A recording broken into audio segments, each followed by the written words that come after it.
Sinong pangit? Sino pa ba? E di ikaw. Ako?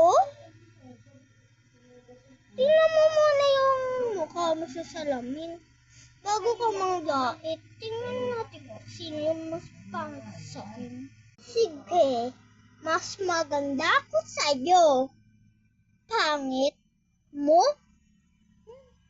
Hoy, ikaw, ang taba-taba mo na nga, laki pa ng pisngi. Tapos, ang laki pa ng mata mo. Sige, titignan ko na sa salamin ang kagandahan ko. Tingnan mo yung ilong mo. Kaot ka dito.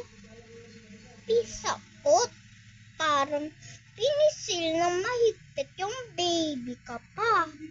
Tapos kinurot yung pisngi mo, kaya ang laki ng pisngi mo. Diba sabi mo?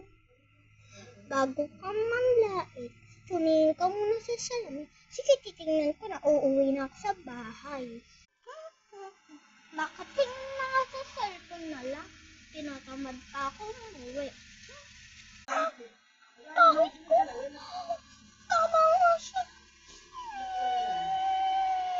Word naman ng babae. Ay, pangit na nga siya, word pa siya. Sino kaya yun?